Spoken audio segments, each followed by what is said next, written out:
Hello दोस्तों, कैसे हैं आप। मैं राजेश कुमार आपको अपने यूट्यूब चैनल सेकुलर एजुकेशन 563 में आपका हार्दिक स्वागत और अभिनंदन करता हूं साथियों। तो साथियों, हम लोगों ने कक्षा 6 की जो सोशल एंड पॉलिटिकल साइंस के जो सब्जेक्ट था उसको हम लोगों ने ख़त्म किया है। और हम लोग अब क्लास 7 की जो political life social and political life की जो बुक्स है उसके बारे में हम लोग देखेंगे। तो ये कक्षा 7 की पॉलिटिकल साइंस की चैप्टर 1 है, जो चैप्टर का जिसका नाम है समानता। ठीक है। तो यहाँ पे देखिए, चुनाव वाले दिन की कहानी दिखाई गई। इसमें सब लोग लाइन में लग के, ठीक है, वोटिंग के लिए जा रहे हैं। एक छोटे लाल जो है किसान है, मंजीत कौर शिक्षिका है, तेजा सिंह व्यापारी हैं, ठीक है, गिरीश राव छात्र हैं, कांता देवी घरेलू कामगार है, सुजाता कुमारी घरेलू कामगार है। ठीक है। तो इसमें दिखाया गया कोई बड़ा हो, छोटा हो, अमीर हो, गरीब हो, सब लोग देखिए वोटिंग के दिन एक लाइन में लगते हैं। सब लोग एक ही लाइन में लगते हैं और अपनी बारी बारी से ही सब लोग वोट करते हैं। यहाँ पे गरीब अमीर या कुछ नहीं देखा जाता है। ठीक है। चुनाव के दिन कांता और उसकी दोस्त सुजाता वोट डालने की बारी का इंतजार कर रही हैं। देखिए, अब यहाँ दिया है, भारत एक डेमोक्रेटिक लोकतांत्रिक देश है। कक्षा 6 की पुस्तक में हमने लोकतंत्री सरकार के मुख्य तत्वों के बारे में पढ़ा था, जैसे लोगों की भागीदारी, संघर्षों का शांतिपूर्ण समाधान, समानता और न्याय, समता लोकतंत्र की मुख्य विशेषता है और इसकी कार्यप्रणाली के सभी पहलुओं को प्रभावित करती है। इस अध्याय में आप समानता के बारे में और अधिक जानेंगे। यह क्या है, लोकतंत्र के लिए आवश्यक क्यों है, और भारत में सब समान है या नहीं। हम कांता की कहानी से चर्चा आरंभ करते हैं। ठीक है। अब यहाँ देखिए, कांता बाई कह रही हैं अपनी दोस्त सुजाता से, कितनी अच्छी बात है ना सुजाता, कि हम सब अपने देश के समान नागरिक के रूप में वोट डाल सकते हैं। जैन साहब भी हमारे साथ इसी लाइन में खड़े हैं। ठीक है। और हाँ, बिल्कुल, चल कांता, अब तेरी बारी आई। मैं तो उसे वोट दूंगी जिसने हमारे मोहल्ले में पानी की पाइपलाइन का वादा किया है, सुजाता बोल रही। ठीक है। तो अब यहाँ देखते हैं, ये अब्दुल रहमान है, कारीगर हैं। ये उनकी शबनम बानो है, गृहिणी है। ये ग्रेसी लैंगिंग है, परामर्शदाता हैं। ठीक है।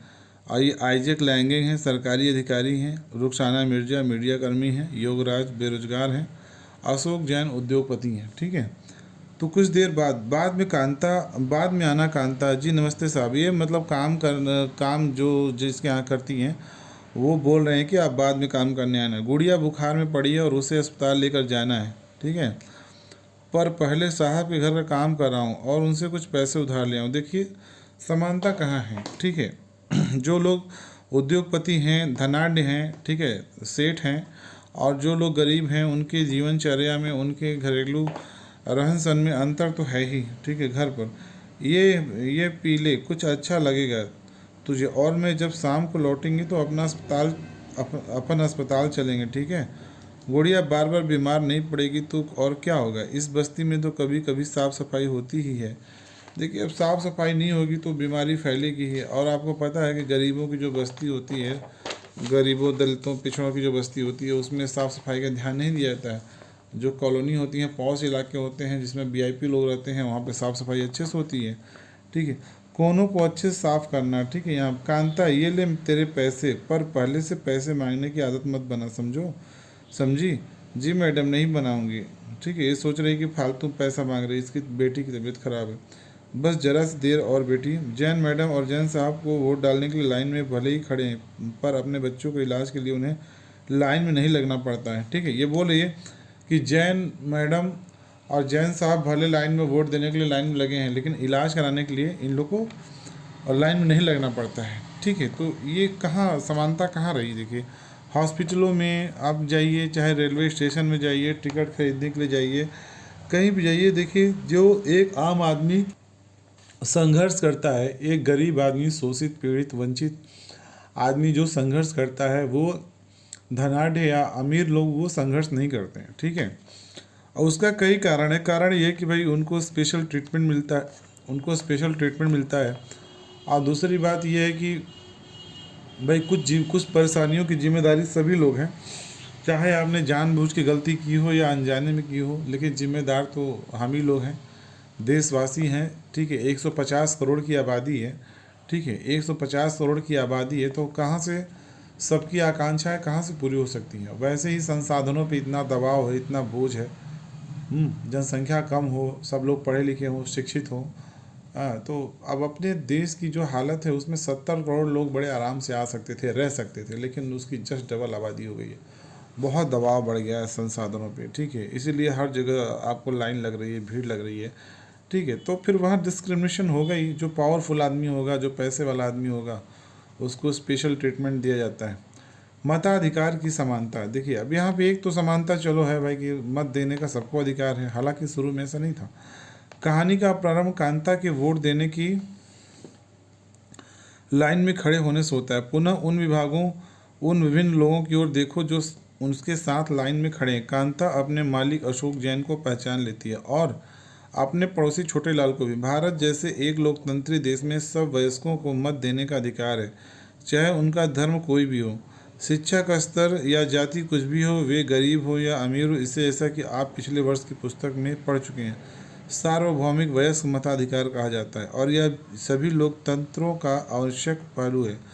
सार्वभौमिक वयस्क मताधिकार का विचार समानता के विचार पर आधारित है, क्योंकि यह घोषित करता है कि देश का हर वयस्क स्त्री पुरुष, चाहे उसका आर्थिक स्तर या जाति कुछ भी क्यों न हो, एक वोट का हकदार है। कांता वोट देने के लिए बहुत उत्सुक है और यह देखकर बहुत खुश है कि अन्य सबके बराबर है, क्योंकि उन सबके पास एक ही वोट है। परंतु जैसे जैसे दिन बीत जाता है, कांता के मन में समानता के वास्तविक अर्थ के बारे में शंका होने लगती है। वह क्या बात है जिससे कांता के मन में शंका पैदा कर दी, ठीक है। आओ उसके जीवन की दिनचर्या देखिए। वह एक झोपड़पट्टी में रहती है और उसके घर के पीछे एक नाला है। उसकी बेटी बीमार है, परंतु वो अपने काम से एक दिन की भी छुट्टी नहीं ले सकती, क्योंकि उसे अपने मालिक से बच्ची को डॉक्टर के पास ले जाने के लिए पैसे उधार लेने हैं। घरेलू काम की नौकरानी उसे थका देती है, घरेलू काम की नौकरी उसे थका देती है और अंततः उसके दिन की समाप्ति पर लंबी लाइन में खड़े होकर होती है। सरकारी अस्पताल के सामने लगी यह लाइन काम उस लाइन से भिन्न है जिसमें वह सुबह लगी होती है, क्योंकि इस लाइन में खड़े अधिकांश लोग गरीब हैं। देखिए अब यहाँ पे जो वोटिंग हो रही है, सार्वभौमिक मताधिकार जो है वो ठीक है, सबको राइट दिया गया है, सबके पास एक वोट है। जो भी 18 वर्ष से अधिक नागरिक होते हैं, भारतीय नागरिक, उनको सार्वभौमिक मताधिकार का अधिकार होता है, ठीक है। लेकिन यहाँ पे जो बात की जा रही है सार्वभौमिक मताधिकार की, तो वो तो ठीक है, वहाँ पे समानता है, लेकिन बाकी और जगह जो है समानता नहीं होती है। जैसे जो गरीब लोग हर जगह संघर्ष करते हैं, राशन लेने जाओ तो भी वहाँ लाइन लग के राशन लेना पड़ता है, पूरा दिन भर निकल जाता है, ठीक है। और अस्पताल में जाओ तो वहाँ भी लाइन लगाओ, वहाँ भी टाइम बर्बाद होता है, ठीक है। टिकट निकलवाने जाओ तो वहाँ भी लाइन लगा के टिकट लेना पड़ता है, वहाँ भी पूरा दिन निकल जाता है। डॉक्टर के पास जाओ तो वो भीड़ लगता है, जैसे कि बात हुई। अब कांताबाई और उसके मालिक जैन साहब दोनों एक लाइन में लगे हैं, वहाँ समानता तो है, लेकिन अब कांताबाई देखिए पूरा दिन भर पूरा काम करके आई है, उसके बाद फिर लाइन में लगी है, जहाँ जा रही है वहाँ लाइन में लगना पड़ रहा है। तो यहाँ पे उसके मन में थोड़ा डाउट होने लगता है कि समानता जो है हर जगह नहीं है, ठीक है। तो उसी के बारे में यहाँ पे दिया गया है। आपके विचार से समानता के बारे में शंका करने के लिए कांता के पास क्या पर्याप्त कारण है? उपरोक्त कहानी के आधार पर उसके ऐसा सोचने के 3 कारण बताइए। देखिए पर्याप्त कारण है कांताबाई के ऐसा सोचने में, पर्याप्त कारण। पहला कारण ये है कि देखिए अब उसको एक काम के लिए छुट्टी नहीं ले सकती वो, क्योंकि उसे पैसे लेने हैं मालिक से दवाई कराने के लिए, पहला कारण। और दूसरा कारण अस्पताल में लाइन लगाना पड़ रहा है, ठीक है ना। उसके बाद फिर वो काम करके दिन भर थक जाती है और लास्ट में जो है उसकी दिन की समाप्ति लाइन लगकर होती है। तो कहाँ समानता है? सोचने के तो कारण पर्याप्त है ही, ठीक है। अन्य प्रकार की असमानताएं, ठीक है, देखते हैं अन्य प्रकार की असमानताएं क्या हैं। कांता उन बहुत से लोगों में से एक है जो भारतीय लोकतंत्र में रहते हैं और उन्हें मताधिकार प्राप्त है, लेकिन जिनका दैनिक जीवन और कार्य करने की स्थितियां समानता से बहुत दूर हैं। निर्धन होने के अतिरिक्त भारत में लोगों को अन्य अनेक कारणों से भी असमानता का सामना करना पड़ता है। इसका आशय हम निम्नलिखित 2 कहानियों को पढ़कर समझेंगे। ये दोनों ही वास्तविक घटनाओं पर आधारित हैं और भारत में होने वाली विभिन्न प्रकार की असमानताओं पर प्रकाश डालती हैं, ठीक है। असमानता तो बहुत जगह होती है, हर जगह होती है, ठीक है, बहुत सी जगह होती है, ठीक है। भारत में सामान्य प्रचलित असमानताओं में से एक है जातिगत व्यवस्था, ठीक है। जातिगत व्यवस्था बहुत बड़ा कारण है असमानता का। यदि आप ग्रामीण भारत में रहते हैं तो जातिगत पहचान का अनुभव शायद बहुत छोटी आयु में ही हो जाता है, ठीक है। बचपन में ही पता चल जाता है कि कौन किस जाति का है। और जो प्रिविलेज प्राप्त होते हैं अपर कास्ट को, वो लोअर कास्ट को प्रिविलेज प्राप्त नहीं होते हैं। ठीक है, लोग छोटे कास्ट के लोगों से, दलितों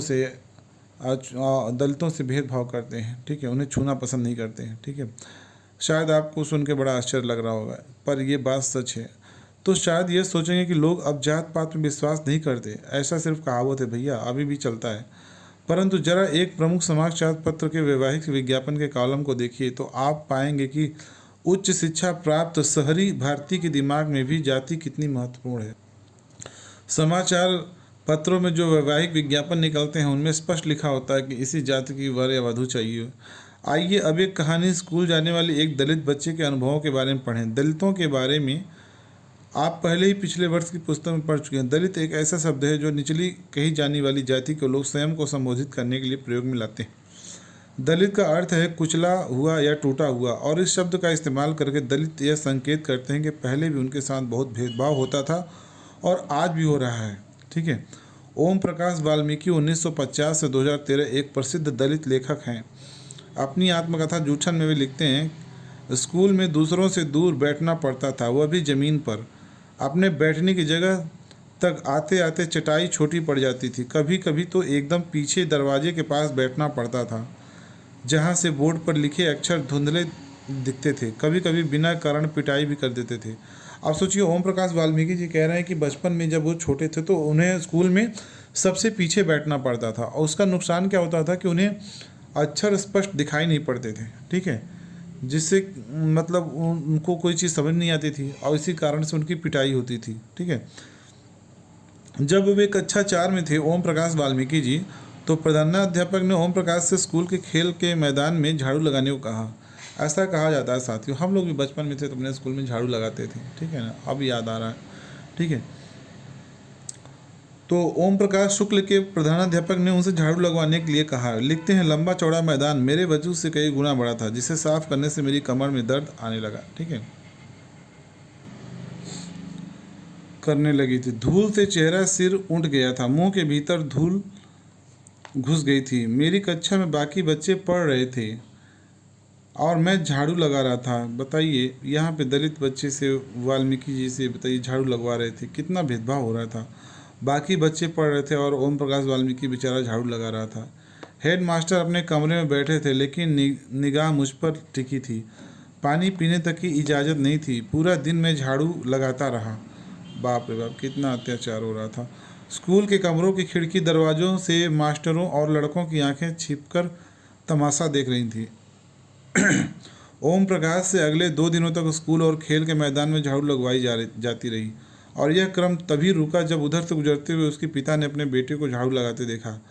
उन्होंने शिक्षकों का साहसपूर्वक सामना किया और ओम प्रकाश का हाथ पकड़कर स्कूल से बाहर जाते हुए ऊंचे स्वर में सबको सुनाते हुए कहा, मास्टर हो इसलिए जा रहा हूँ, पर इतना याद रखिए मास्टर, यूँ यहीं पढ़ेगा इसी मदरसे में, और यूँ ही नहीं इसके बाद और भी आवेंगे पढ़ने को।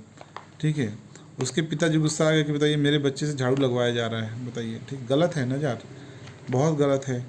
ठीक है, कि आप एक दलित बच्चे से झाड़ू लगवा रहे हैं, बाकी सबको बैठा के पढ़ा रहे हैं। ठीक है साथियों, ये इतना अत्याचार होता है तभी भी मनुवादी लोग, ब्राह्मणवादी लोग कहते हैं कि आरक्षण बेकार है, आरक्षण सही नहीं है देश के लिए। बताइए, आरक्षण अगर ना हो तो फिर शोषितों, पीड़ितों, वंचितों के लिए कौन सा रास्ता बचेगा आगे बढ़ने के लिए। ठीक है, इसीलिए अपने हकों को जानिए, अपने अधिकारों को जानिए, संविधान को पढ़िए, लोकतंत्र को पढ़िए, समझिए और संविधान को बचाइए, तभी देश बचेगा और तभी आप सुखी रहेंगे। अन्यथा ये कट्टरवादी लोग, तथा कथित मनुवादी लोग आपको जीने नहीं देंगे। ठीक है,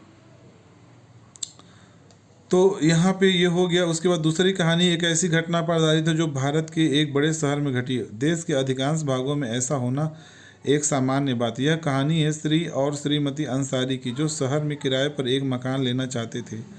वे पैसे वाले थे, इसलिए किराए की कोई समस्या नहीं थी। वे मकान ढूंढने में मदद लेने एक प्रॉपर्टी डीलर के पास गए। ठीक है, डीलर ने उन्हें बताया कि वह खाली मकानों के बारे में जानता है जो किराए पर मिल सकते हैं। एक अंसारी दंपति थे, उन्हें मकान चाहिए था किराए पर, तो एक डीलर के पास गए और बोले भैया हमको मकान चाहिए किराए से, ठीक है। तो डीलर मकान देखने लगा। अंसारी दंपति को बहुत अच्छा मकान लगा, उन्होंने मकान लेने का निर्णय कर लिया। फिर जब मकान मालकिन ने उनके नाम सुने तो वे बहाने बनाने लगी कि वो मांसाहारी लोगों को मकान नहीं दे सकती, क्योंकि उस बिल्डिंग में कोई भी मांसाहारी व्यक्ति निवास नहीं करता। प्रॉपर्टी डीलर और अंसारी दंपति दोनों यह सुनकर आश्चर्यचकित रह गए। अभी भी भेदभाव हो रहा है, ये भेदभाव ही तो है। देखिए ऊपर जो ओम प्रकाश वाल्मीकि के साथ हुआ वो भी जातिगत भेदभाव था, ठीक है। लेकिन यहाँ पे जो अंसारी बंधु के साथ अंसारी दंपति के साथ जो हो रहा है डिस्क्रिमिनेशन, भेदभाव हो रहा है, वो धर्म के आधार पे हो रहा है और खान पीन के आधार पे हो रहा है, ठीक है। हमारे संविधान में लिखा गया कि धर्म के आधार पे, जाति के आधार पे, लिंग के आधार पे, जन्म स्थान के आधार पे, मूल वंश के स्थान आधार पे भेदभाव नहीं किया जाएगा। लेकिन हकीकत कुछ और है साथियों, ठीक है। मैं ये नहीं कहता कि 100% लोग करते हैं, अपर कास्ट के लोग करते हैं भेदभाव, लेकिन करते तो है ना, अधिकतर तो करते ही हैं, ठीक है। तो मकान मालकिन बहाने बनाने लगी, क्योंकि मैं भी ऐसा कई बार रूम ढूंढा हूँ। मुझे भी लोगों ने जो ऐसा बोला था कि मेरे यहाँ आप वेज नॉन वेज नहीं खा सकते, ठीक है। तो क्या करें, हम लोग की मजबूरी थी, अपना कोई घर नहीं। और शहर में जितने भी घर होते हैं मैक्सिमम लैंडलॉर्ड्स होते हैं वो अपर कास्ट के ही लोग होते हैं, ठीक है। तो वो लोग ऐसे लोगों से डिस्क्रिमिनेशन करते हैं, भेदभाव करते हैं, नहीं देते हैं रूम नहीं देने का एक बहाना होता है कि आप मछली मीट वाले नहीं रखेंगे, ठीक है। इस तरह का बहुत परेशानी होती है दोस्तों। इसीलिए सब समानता सबके लिए एक जैसी नहीं है, ठीक है। आगे बढ़ने के लिए जो रास्ते हैं सबके लिए समान नहीं होते, ठीक है। शोषित पीड़ित वंचित समाज के लिए जो रास्ता है बहुत कठिन है, बहुत कठिन डगर है, बहुत भेदभाव, बहुत ही कठिनाइयों का सामना करना पड़ता है। जबकि अपर कास्ट या फिर पैसे वाले लोगों के लिए बहुत आसान होता है सफलता को प्राप्त करना, ठीक है। प्रॉपर्टी डीलर और अंसारी दंपति दोनों यह सुनकर आश्चर्यचकित रह गए, क्योंकि पड़ोसी से मछली पकाने की गंध आ रही थी। देखिए अब ये लोग प्रॉपर्टी डीलर और अंसारी दंपति देख रहे हैं कि बगल से मछली पकाने की गंध आ रही है, फिर भी जो है वो मना कर रही हैं मकान मालकिन जी कि हम रूम नहीं देंगे। तो उन लोग बड़ा आश्चर्यचकित हो जाते हैं और समझ जाते हैं कि भाई मैटर कुछ और ही है, यहाँ पे नॉनवेज का मैटर नहीं है। क्योंकि नॉनवेज का मैटर होता तो बगल में ही खाना बन रहा है, नॉनवेज बन रहा है, और अब यहाँ कह रहे हैं कि यहाँ के इस मोहल्ले में कोई खाता नहीं है, ठीक है। तो ये मैटर जाति का है, न कि मछली मुर्गा का है, धर्म का है, सॉरी धर्म का है, ठीक है। तो उनके सामने दूसरे और तीसरे मकानों में भी जो उन्हें पसंद आए थे यही बहाना दोहराया गया। अंत में प्रॉपर्टी डीलर ने सुझाव दिया कि क्या वे अपना नाम बदलकर श्री और श्रीमती कुमार रखना चाहेंगे। अंसारी दंपति ऐसा करने के इच्छुक नहीं थी, इसलिए उन्होंने कुछ और मकान देखने का निश्चय किया।